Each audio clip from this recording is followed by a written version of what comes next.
All right, let's see what we got here. I do want to bring it back to what got us there, though, which is the patriarchy.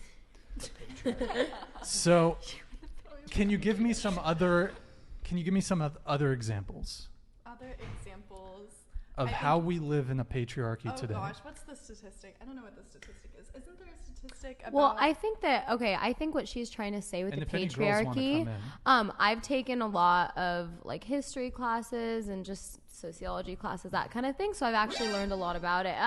Okay. You mean by the people that are teaching you that there's a patriarchy? Yeah. Wasn't trying to show up there. That's credible. I think that our society, since God knows how long ago, it has been a male-ran society. I mean, there's been so many instances. I mean, think about it. Like the whole stereotype of women stays at home, man like works, like blah blah blah. You know, men go to war, women stay and kind of take care of the kids. In my 100%. Opinion, that's patriarchy, because that's kind of giving the men like this like higher role and like higher position in society. And I think that as society's progressing, it's becoming more progressive, and women are kind of, the whole feminist movement, that kind of thing. But I think you can't deny that throughout history, women have been oppressed. You could also kind of I would say, I don't think we should gender it, though. I think throughout history, men and women have been oppressed. It's really the apex fallacy. The patriarchy theory is the apex fallacy. You have a very, very small proportion of people at the very top which oppress everyone, both men and women. But you don't think that there's... So are you, just to make your point... I reject this idea of the patriarchy theory. Do you support the idea of women have been oppressed in society? I think both men and women have been oppressed. Exactly. And I can actually... This is going to be the hot take here. That was a hot take. No, hold on. Here we go. I can actually make an argument that men have been more oppressed. Please make your argument right now. Please. State your case, Brian. Let me ask you a question. Just hear him out. Let me ask you a question. I'm hearing you out right now. So throughout all human history... That voice right there that she did of, please make your case. Oh, please. Like... That just shows that they're not willing to listen at all. Like, just that voice right there. And I think that, you know what, this one probably squashes any grievance that I think women could conceivably come up with. Throughout all human history, what percentage would you say of military casualties, if you had to break it up between the genders? What is the percentage breakdown of military casualties? Well, obviously, so deaths and injuries. Obviously, a significantly more amount of men. 99.99999%. But that's also because in the past, women have not been allowed to. That's a privilege. Fight in the military. That is a privilege. Do you think if women had been allowed, hold on guys, do you think if women had been allowed to join the military, they would be signing up in droves to get put through the meat grinder of war? Well, it's also men literally like want to be in it. Like so many men, one of my guy friends told me actually that like all men at some point in their lives like fantasize about being in the military. You're right. Mm-hmm. A lot of men do. Mm-hmm. A lot of men do. Are attracted to war. However, this hasn't been a consensual thing throughout human history. Throughout human history, you've had so many emperors and kings that literally just fight. They will send soldiers to your house. They say, all right, Tanner. Even in Ukraine right now, going on. Ukraine right now. People are getting forced to fight in this war. Men weren't allowed to leave the country in Ukraine. You realize this. Women were allowed to leave the country. Men were not allowed to leave the country in Ukraine because they were forced to go to the front lines, right into the meat grinder of war. They were forced to die. Which I don't have a problem with that actually, because it's the man's duty to protect, but they're just arguing that like they should also force women for some reason, which doesn't. It's not something that's happened to women throughout human history. But women haven't given the opportunity to. I mean, you can make the argument that how many women would, right? Like that's a good argument, but then you could also say women were not allowed to enlist. All right, so World War III starts tomorrow. How many of you are enlisting? Enlisting willingly? Yep. Probably wouldn't, but if they told me I had to go, I'd go. Suck it up. You wouldn't have a choice. Yeah, you wouldn't have a choice. You have to but suck it up. Her point is that women haven't had the option, so that's why it was all dudes. It's also I actually come from a military family like my whole life, and look at his face. He's like, okay. Sorry, I lost my train of thought. That's okay. That's all right. He's like, I wasn't. My point was just simply that you guys are right. almost all societies throughout history have been male dominated. But a very small percentage. It's by a very tiny percentage of men at the top who brutally oppress the majority of the men below them throughout society as well. And yes, women have gotten the raw end of the stick too, but like dudes have had it bad as well for a long time. And we've had more rights in terms of property and speech and stuff like that and voting, but it's been pretty bad for dudes for a long time too. Those are big deals. Like those are legal issues that women didn't have rights to, and now we're taking away. Women couldn't vote. Remember that? That's why they got to vote, because they could. Yeah, I was alive back then. What do you think about that? Wait, about what? Do you think that women? If you lived back then, right? Would you support women not voting? Do you think that that's right and just? Do you think that that's a decision for the men to make, that women are not competent enough to vote? Because that's what it was. Well, so actually, Eric, can you pull up? There's a infographic. Okay. Eric, there's an infographic. Yes, I know women can vote now. I'm talking about like however many years in history. It's an important question. Chris, go into the infographics. Brian wants to move on to something else, but it's important. No. It's related to the voting thing. I'm not sure if it's been fact checked by Bill Gates' fact checkers. So. Okay, so this is F11, Eric? Okay, so, yeah, there you go. So percentage of population aged 21 or over eligible to vote. This is in the UK. So, but I mean, okay. So this is like pretty, I'd say amongst Western countries, this is pretty much the case. So you'll know this before like the mid 1800s, it was pretty much a very small proportion of men had the vote. This concept of voting is an incredibly new concept. Before that, it was just tyrants. You had kings, queens. They're the ones who had power. A very, very small amount of people had power.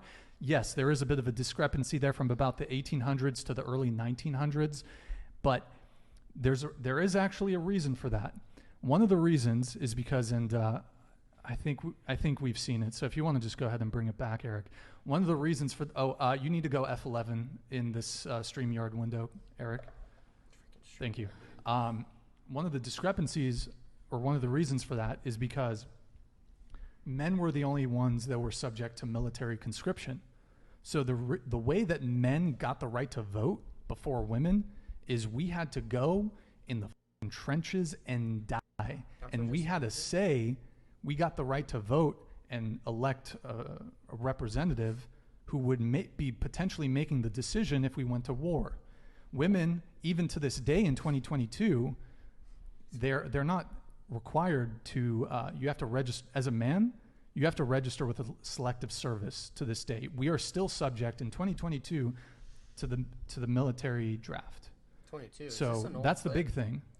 That's one of the reasons why we got the vote before y'all, because we had to go and potentially die for our country. Women were able to secure the vote without the corresponding responsibilities and duties. So you actually got, when it comes to voting, you guys actually have an advantage over men. That sounds like it was never about equality. You got preferential treatment in actuality. Because none of you are subject to the draft, even today. But what if some women want to be subject? There are men alive today. Be subject to the draft? There are men alive today that were subject to the draft. They went to the Vietnam War. They're alive today, so some of them came back. They have probably serious psychological issues. A lot of them are homeless. A lot of them just didn't come back, and they're dead. Now, there hasn't been a draft in a long time, but we're still subject to it. And the way the world's going, it's certainly plausible that we could see. I mean, we see what happened in Ukraine. Do you think that there's a World War III brewing? I don't. Absolutely. Yep. I don't know, but it's even if war isn't likely, men are. If we don't register with a selective service, we can potentially face criminal prosecution. Do you think that there's going to be a draft? Do you think that there's a possible draft that could be? I mean, I'm just asking out of pure curiosity. It could happen. The military can't find enough able-bodied people right now. Interesting. Because it's still volunteer service right now, and they're struggling to hit their numbers. My dad always says this, but I asked him this question the other day. I said, "Is it possible for there to be another draft?" And he told me he doesn't think so, just because of like the new way of fighting is just kind of like it's very technology based. I mean, I might be wrong, but Gen 5 warfare. Right. And so wouldn't that require less troops because there's still going to be a draft. I mean, you still need troops for a lot of stuff. Like if you're going in, you can do a lot of warfare using automated vehicles or robots or whatever it is. But if you're going into another country, like you're going to need boots on the ground. And now this is me not knowing anything. So this okay. is appreciative of the information. Yeah, no. And I personally think World War III is brewing. There's a lot of stuff brewing in the world right now. Are you scared? A lot of stuff. No, I have faith in God.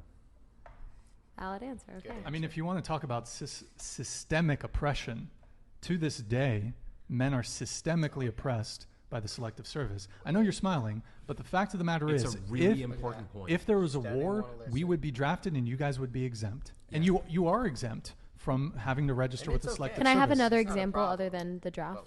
Another with systemic. We're more likely to be victims of police killings and police shootings and police brutality. We're more likely to be incarcerated. We're more likely to delete ourselves. We're less likely to get sponsorships for college. We're less likely to go to college. More likely to be homeless. That's a few. Okay, can I say something really quick? Sure. A lot of those things, like, I'm not saying they're not struggles because they are. I'm just saying that, like, a lot of those struggles are because, like, people in power just take men more seriously. And I think that, like, women's problems... More seriously, we are the disposable sex. Yes. Men are the disposable sex. Women are valued. Women go to war, get killed, be a workhorse. Yep. But they labor do that because us. they, like, it's no secret that men are just, like, physically more, like, capable than women. Well, that's There's part a reason of it. These lights are on. That's part... Different discussion. That's part of it. That's part of it. But the other thing, don't get it. You're looking at this. Hold on, guys. You're looking at this through the lens of oppression. Okay. You're looking at this like, okay, men throughout history haven't taken women seriously enough to put them on the battlefield, right? Well, the other side of the coin is that women have been highly valued throughout history for their ability to bear children and everything else that you guys can do that men can't do. You guys are very highly valued for that. That's why today we're still the dudes that get tossed into the meat grinder and you guys are protected from the fray, okay? Childbearing women have been extremely valuable throughout almost all of human history because without you guys, the race, the culture, the civilization, the tribe can't go on. We're expendable. Yeah, but that's the thing. It's like people only value women because of their fertility. Like, they don't value their intellect. They don't value... It's like, not that you're just valued for your fertility. What do you value men for? It's not that you're just valued for your fertility. That's an incredible thing to be valued for. Like, you guys have something that men don't. Well, it would be nice to walk into a classroom and have, like, all the guys actually listen to me for once. Because personally, I don't know about you guys, but every time I've tried to say something in class where it's predominantly male, mostly in, like, my science classes and stuff. Especially STEM, very much STEM. You get talked over. People don't look at you the same. They don't take you seriously. They don't. And as a man, you'll never understand that. People don't take us seriously. I'm sorry to hear that. That's something that we can't necessarily, like, super understand. But I can guarantee you a lot of women feel that same exact way. But once you graduate and you have a what are you studying? Psych and brain science. Psych and brain science. I mean, there's actually affirmative action for women in STEM programs in the education system and also for hiring. If you're a computer scientist, software engineer, and you're a woman, you're getting a job. I think that's great. But that's a huge advantage for but women. It's still not the attitude that is given to women. Even though they do, like, I do agree, affirmative action does help and whatever that. It's still the attitudes. Like, that's what I said when I said there's still undertones of it in our society. I still feel like women are disrespected by men and looked down upon from my personal experience and from what I've witnessed. People look down upon all sorts of people. It's not just women that are looked down upon. Like, low-value dudes. But it's a widespread issue. Yeah, you're right. But low-value dudes, for example, I bet there's a million dudes that you guys have met and they felt like you guys never gave them the time of day and they'd probably have a complaint about that, you know? Like, it's just part of life, you know? For instance, think about, like, a plumber, right? Like, what I was saying about the lights, and like, didn't get that. Like, think the last, like, woman who is an electrician that you guys met, who is a plumber, who keeps society rolling in a lot of the just, like, municipal stuff that we have going on, like, within our society. It's all men that are making, like, $60,000 a year. They're working, like, these blue-collar jobs, wading through shit, just climbing up telephone poles, jobs the worst stuff. Like, it's not that bad here. Like, you know, for instance, there was, like, a huge windstorm here a couple months ago, and there was, like, linemen right outside my, you know, like, door working on power lines and whatnot. I guess that's not too bad, but you think about, like, hey, if it's negative 40 out and there's a dude in Montana and like the heat goes out, there's a dude getting up at 3 o'clock in the morning and below 40 negative, below zero, who's climbing up that pole, who's like getting power back on so that people have heat and whatnot. And that's pretty shitty. And he's also doing that for like $50,000-$60,000 a year. And I'm sure that's not fun. I don't know. I literally do not know a single woman that wants a job like that. And that stuff is just left to the men. And it's kind of a raw deal, you know? Why don't chicks want those jobs? You know? I want to add a little bit to this. I don't think we're trying to say that men don't have struggles, but I think the problem is that women also have struggles, and those struggles need to be taken as seriously as men's struggles. Well, and like, yeah, of course. Not both like men in and women. society, it just sucks that like, well, actually, as women, our struggles aren't taken as seriously, and a lot has changed, but like, it's still not completely equal. Actually, I think women's struggles are taken far more seriously than men's struggles. There's almost no discussion about the struggles that men face.